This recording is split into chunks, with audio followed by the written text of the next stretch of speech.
انسان زندگی میں جب جدوجہد کرتا ہے، کوشش کرتا ہے، وہ بہت سارے دنیاوی اسباب اختیار کرتا ہے۔ جتنی عقل اللہ نے دی ہوتی ہے اس عقل کا بھی وہ استعمال کرتا ہے، کوشش کرتا ہے کہ کچھ اچیو کر سکے زندگی میں، کچھ مقاصد کا حصول اسے میسر آئے۔ عزیز بھائیوں، ایک بات اپنے ذہن میں اچھی طرح بٹھا لیں اور لکھ لیں کہ زندگی میں جو کسی بندے کو کامیابی حاصل ہوتی ہے وہ رب تعالیٰ کی مدد سے حاصل ہوتی ہے۔ اگر رب تعالیٰ مددگار ہو تو پھر کوئی چیز بھی رستے میں رکاوٹ نہیں بنتی، اور اگر مالک کریم کو منظور نہ ہو تو انسان بہترین سیاستدان ہو، اچھا ایڈمنسٹریٹر ہو، اس کا ذہن بڑی وسعت رکھتا ہو، بڑی اچھی پلاننگ کرنا جانتا ہو، سارا کچھ ہو، بندہ ناکام ہو جاتا ہے۔ مسلمانوں کو جتنی کامیابیاں ملی ان کا پس منظر صرف اتنا تھا کہ اللہ تبارک و تعالیٰ نے اپنے بندوں کی مدد فرمائی، اور اب تعالیٰ نے قرآن مجید میں اس حقیقت کا بیان کیا، فرمایا بَلِ اللَّهُ مَوْلَاكُمْ، فرمایا بلکہ اللہ تمہارا مولا ہے، وَهُوَ خَيْرُ النَّاصِرِينَ، اور وہ بہترین مددگار ہے۔ وہ جو رب تمہارا مولا ہے وہ بہترین مددگار ہے، اور اگر وہ مدد کرے تمہاری، سورہ آل عمران میں آگے جا کے ارشاد فرمایا اگر اللہ مدد کرے تو پھر تم پر کوئی غالب نہیں آ سکتا، اور اگر وہ تمہاری مدد چھوڑ دے تو پھر کوئی تمہاری مدد کر سکتا، کوئی مدد نہیں کر سکتا۔ بدر کی جنگ بھی اور فتح مکہ بھی رمضان المبارک میں ہوا ہے۔ میں دونوں پر غور کر رہا تھا تو ایک نیا مضمون میرے ذہن میں آنے لگا۔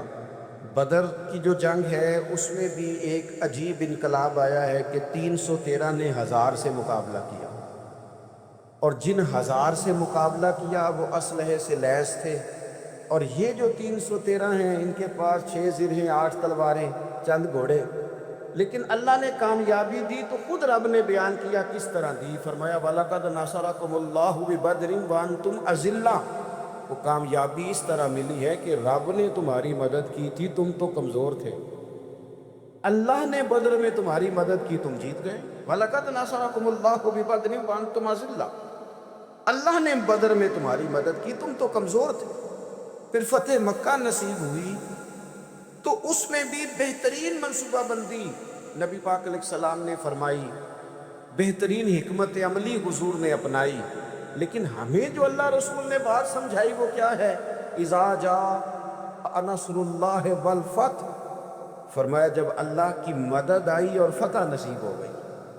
یہ اللہ نے مدد فرمائی تمہاری، یہاں بھی فتح مکہ بھی اللہ کی مدد سے، جنگ بدر بھی اللہ کی مدد سے۔ وہ جو مدد ہے اللہ تعالیٰ کی، جب وہ ہم یہ کرتے ہیں کہ ہم اپنی ساری زندگی سیاست کی نظر کر دیں، ہماری سیاست صرف ملک میں نہیں ہوتی، ہماری سیاست خاندان میں بھی ہوتی ہے، ہم گھر کے اندر بھی سیاست کرتے ہیں، ہم کسی خاص طریقے سے لوگوں کو اپنے پیچھے چلانا چاہتے ہیں، ہم ایک خاص اسلوب اختیار کرتے ہیں کہ لوگ ہمارے پیچھے چلیں۔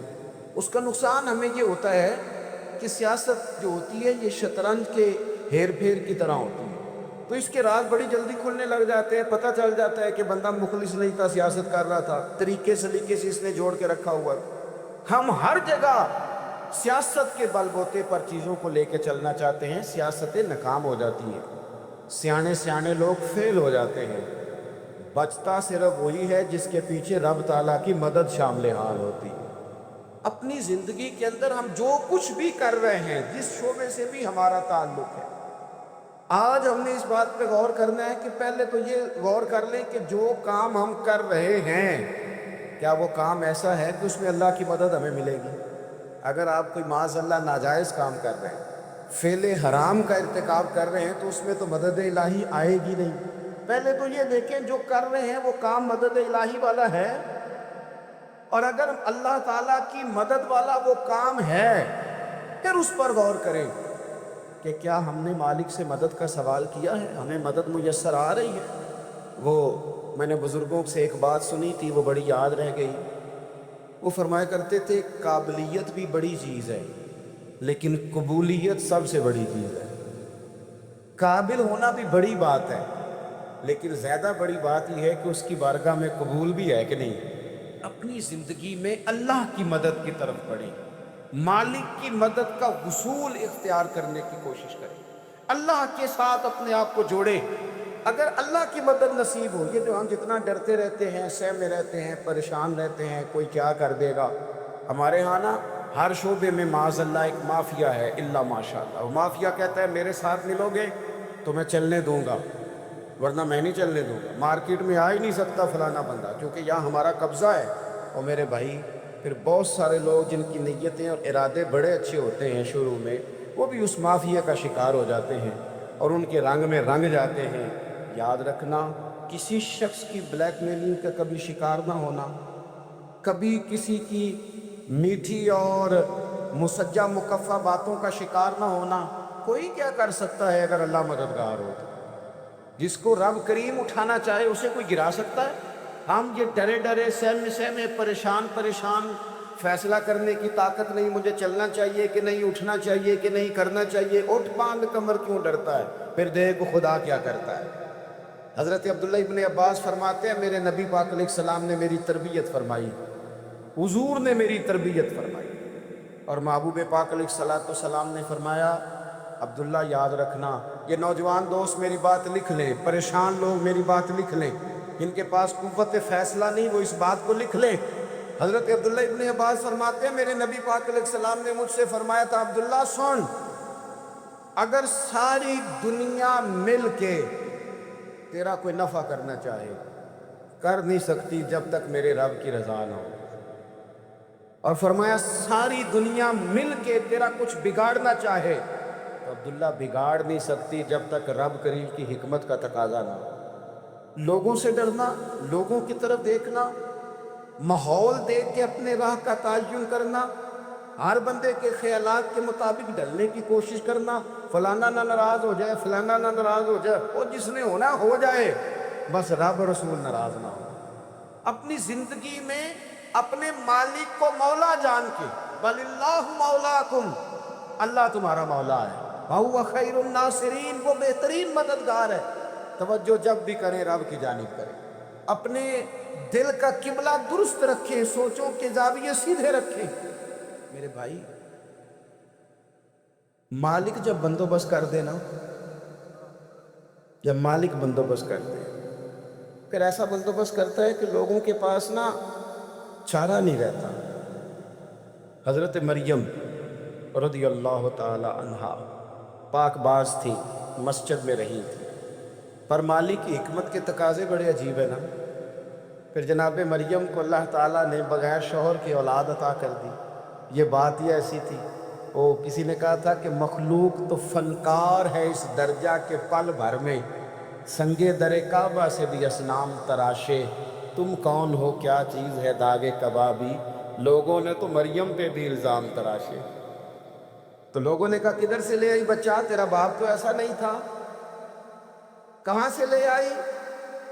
اللہ کرے میں آپ کو سمجھا سکوں، ذرا اپنے آپ کو وہاں کھڑا کریں کہ ایک پاک باز عورت، پاک باپ کی بیٹی، طیب ماں کی بیٹی، اور اللہ کے گھر میں پرورش پانے والی خاتون، ایک وہ وقت اور ایک یہ وقت کہ اس عورت کو کٹہرے میں کھڑا کر کے پوچھا جا رہا ہے کہ معاذ اللہ تیری گود میں بچہ جائز نہیں ہے، کہاں سے لائی ہے؟ اب خود سے صفائیاں بندہ کتنی کو دے، کتنی کو وضاحتیں کرے۔ اور میں نے تو اپنی زندگی میں دیکھا ہے زیادہ وضاحت دینے والے کو بھی لوگ جھوٹا سمجھنے لگ جاتے ہیں، زیادہ وضاحت دینے پر بھی لوگ کمزوری کا اظہار سمجھتے ہیں کہ کمزور پڑ گیا۔ آپ صلح کی کوشش کرتے ہیں، سامنے والا بزدل سمجھ لیتا ہے، زیادہ وضاحتیں بھی کمزور کر دیتی ہیں۔ اب حضرت مریم کو کٹہرے میں کھڑا کر کے کہا بچہ کس کا ہے؟ تو پھر خدا بندوبست جب کرے، اللہ جب مددگار ہو، تو پھر حضرت مریم کی گواہی درختوں سے نہیں دلوائی، اس نے پتوں سے نہیں دلوائی، پھر فرشتے نہیں بھیجے۔ حضرت مریم کہنے لگی مجھ سے نہ پوچھو، وہ جو پنگوڑے میں ہے اسی سے پوچھ لو، ان سے پوچھو نا، وہ کون ہے پوچھ لو، ان سے کر لو سوال۔ انہوں نے کہا پنگوڑے میں چند دنوں کا بچہ یہ جواب دے گا؟ مددگار تھا رب، ان کی برات کا اعلان کرنا تھا مالک نے، اور جب مالک اعلان کر دے، جب مالک تیری صفائی دینا چاہے، جب مالک تجھے دنیا کے سامنے نکھارنا چاہے، تو پنگوڑے میں لیٹے حضرت عیسیٰ بول کے کہنے لگے انی عبداللہ آتانی الکتاب، فرمایا میں اللہ کا بندہ ہوں، رب نے مجھے کتاب عطا کر کے نبی بنا کے دنیا میں بھیجا ہے، میں اللہ کا بندہ ہوں، کتاب لے کے آیا ہوں، نبی بن کے آیا ہوں۔ پھر پنگوڑے سے اعلان ہو گیا، پھر بچہ بول پڑا، اور یہ ایک دفعہ نہیں بات ہوئی، یہ بنی اسرائیل میں ایک جریج نام کے شخص بھی تھے جو نماز پڑھ رہے تھے، بعض نے لکھا ہے نفل نماز تھی، اماں نے پکارا تو آئے نہیں، تو ماں کے منہ سے نکل گیا تو اتنی دیر تک مرے گا نہیں جب تک کسی بے حیا عورت کا منہ نہ دیکھ لے۔ تو وہ عبادت گزار تھے، لیکن لوگوں نے ان کی عبادت، ریاضت، پرہیزگاری کو نہیں دیکھا، بس ایک عورت کو بھیج کے الزام لگوا دیا۔ وہ عورت آیا جایا کرتی تھی، اب آ جاتی ہیں عورتیں، مسئلہ پوچھنے کی نیت سے بھی آ جاتی ہیں، ماحول میں کچھ جگہ ایسی بھی ہیں جہاں عورتیں دم کرانے کے بہانے آ جاتی ہیں۔ وہ خاتون آتی جاتی تھی، اس خانقاہ پہ، آستانے پہ، یہ بخاری میں موجود ہے، پر اس نے کہا میری گود میں جو بچہ ہے یہ انہی کا ہے۔ مجھے بتائیں کیسے بندہ وضاحت دے؟ حالات خراب ہو گئے، لوگ کٹیا جلانے لگے، ماحول اور طرح کا بن گیا۔ میرے نبی پاک علیہ الصلوۃ والسلام فرماتے ہیں پھر اس رب کے بندے نے کہا مالک تو کریم ہے، تیری مشیت کا تقاضا آیا جو میری ماں نے جملے بولے تھے، اور اب میں وضاحت دینے کے قابل نہیں رہا، اب تو ہی کرم کرے گا تو دروازہ کھلے گا۔ تو وہ چند دنوں کا بچہ پنگوڑے میں بول کے کہنے لگا میں اس درویش کا نہیں، میں تو فلانے چرواہے کا بچہ ہوں، وہ جو بکریاں چراتا ہے۔ رب کی مدد کو پکارے، اپنے ساتھ اپنے مالک کی مدد کو شامل کریں، تھوڑے رزق پر بھی گزارا اچھا ہونے لگ جائے گا۔ سارے لوگ آپ کو گرانے کی تدبیریں کر رہے ہوں گے اور مالک آپ کو عزتیں عطا فرما دے گا، اس کی بارگاہ سے حکمت کا تقاضا اور ہو جائے گا۔ ہم نے ساری زندگی لوگوں کو راضی کرنے میں گزار دی، ساری زندگی بڑھاپا آ گیا بچوں کو پالتے، اور بچوں نے آخری عمر میں کہہ دیا ابا اگر کوئی ڈھب کا کام کر لیتے تو آج ہمارے دن بھی پھر نہ جاتے۔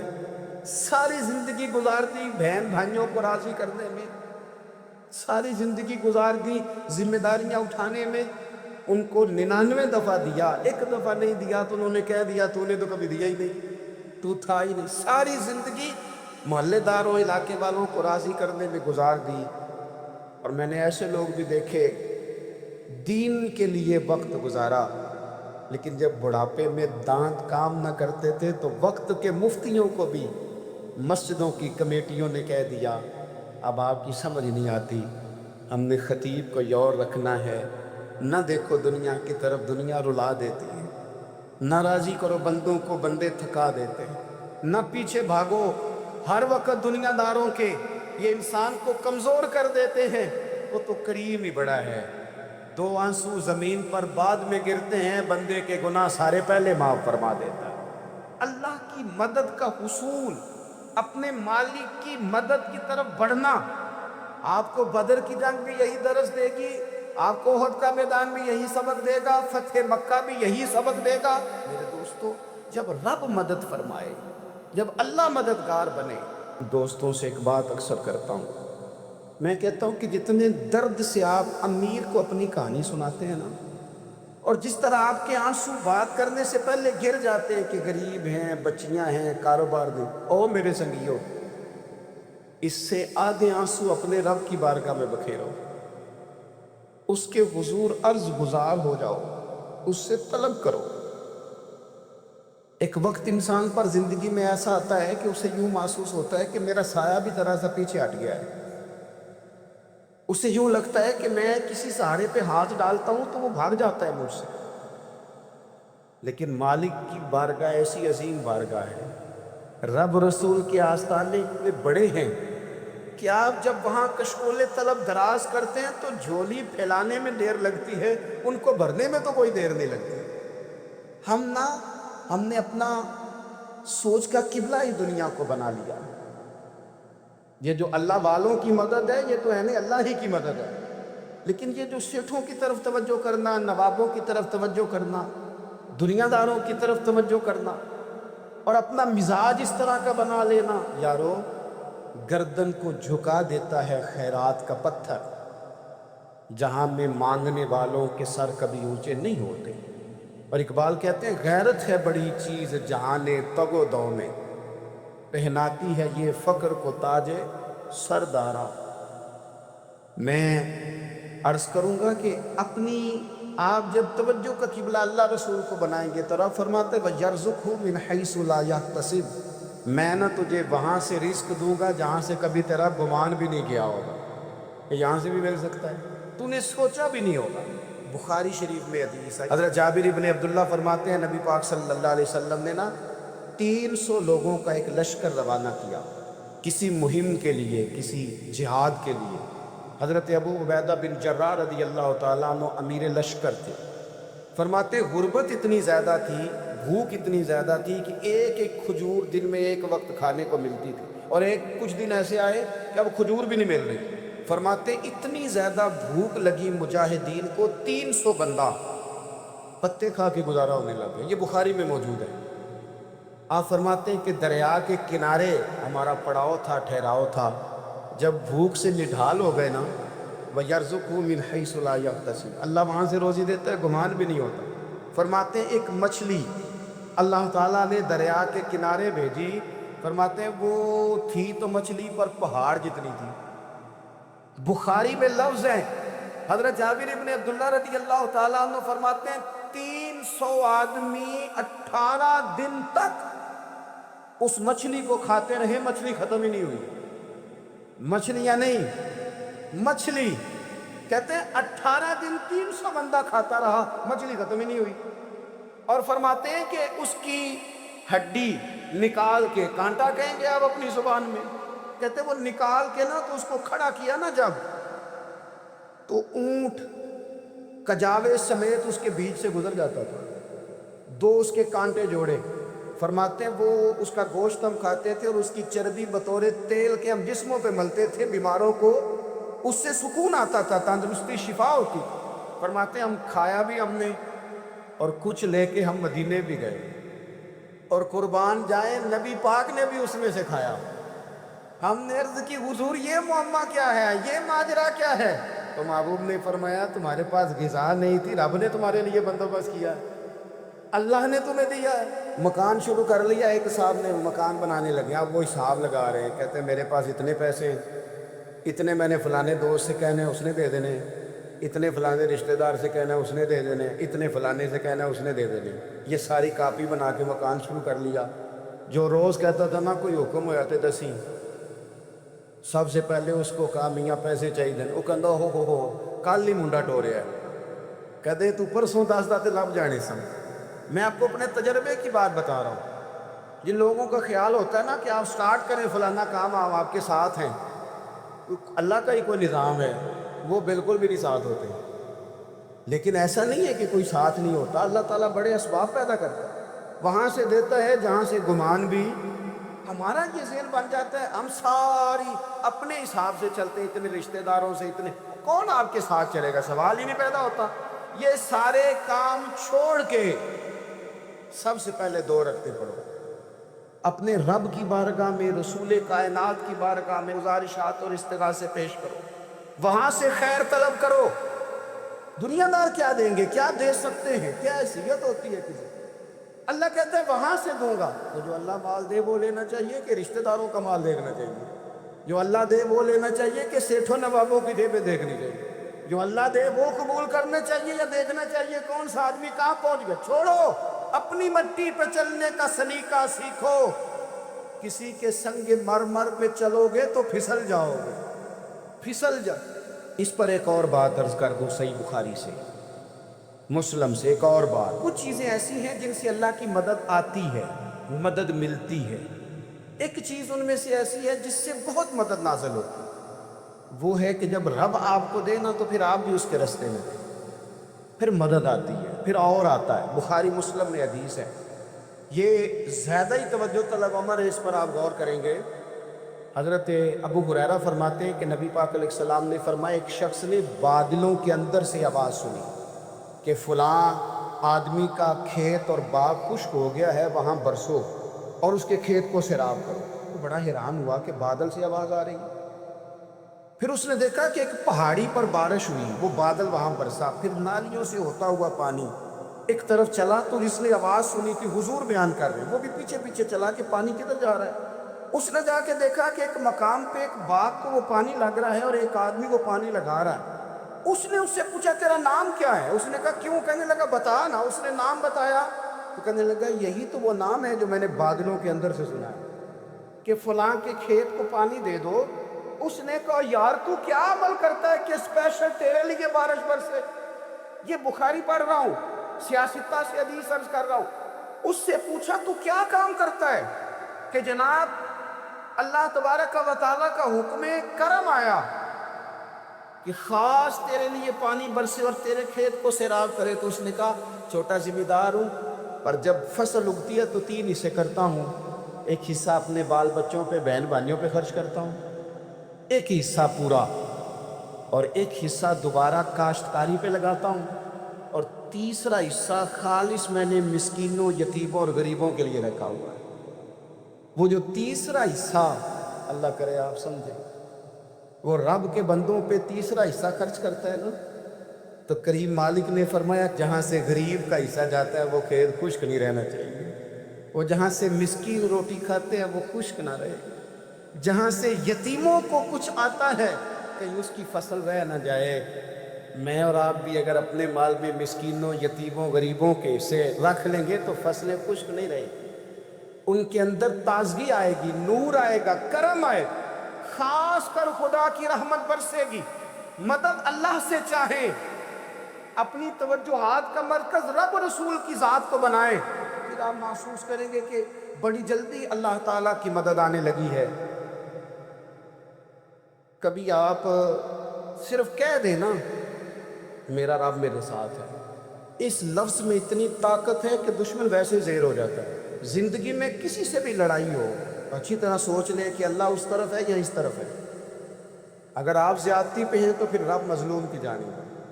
اگر اللہ کی مدد آپ کے ساتھ ہے تو دنیا کی کوئی طاقت آپ کو گرا نہیں سکتی، اور اگر آپ مظلوم کے مقابلے میں ظالم بن کے آپ کھڑے ہو گئے ہیں اور آپ نے رویہ وہ اختیار کیا ہے کہ جس میں مدد نہیں آئے گی، تو پھر یاد رکھ لیں کہ آپ کوئی بھی ہیں، کہاں بھی ہیں، آپ کمزور ہیں۔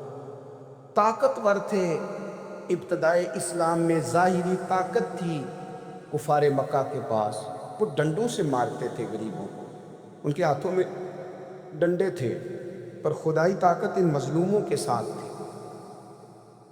صاحب زرقانی نے لکھا ہے حضرت زنیرہ رضی اللہ تعالیٰ عنہ، ایک لونڈی ہے، غریب ہے، ماڑے دا کی کام محمد، نس جانا یا رونا، غریب سادی بی بی، اور لونڈی کنیزہ، ایک مشرک کی کنیزہ تھی، انہوں نے کلمہ پڑھ لیا، وہ ڈنڈوں سے مارتا، دروں سے مارتا، تکلیف دیتا۔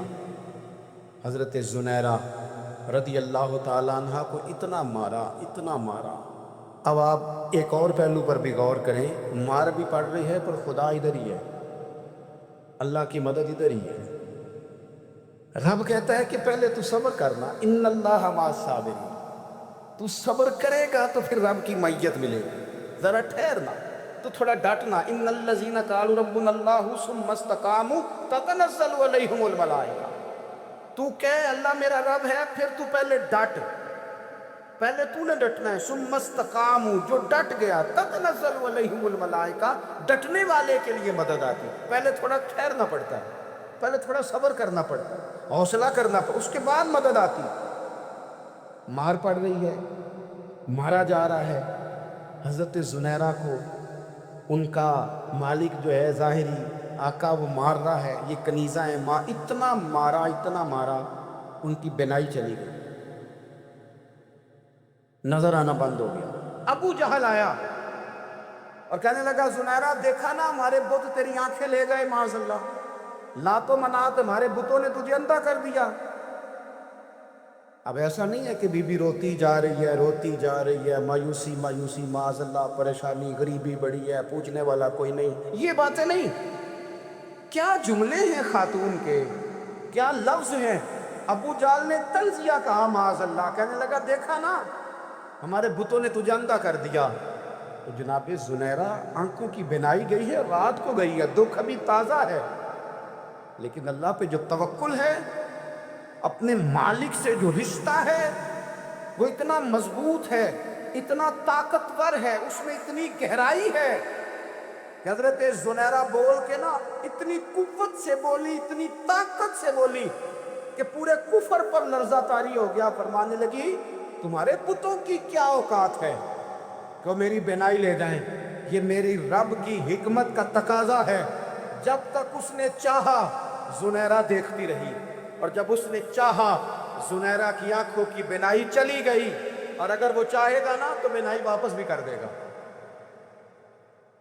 اگر ہو ذوق یقین پیدا تو کٹ جاتی ہیں زنجیریں، اگر وہ چاہے گا تو بینائی آ بھی جائے گی۔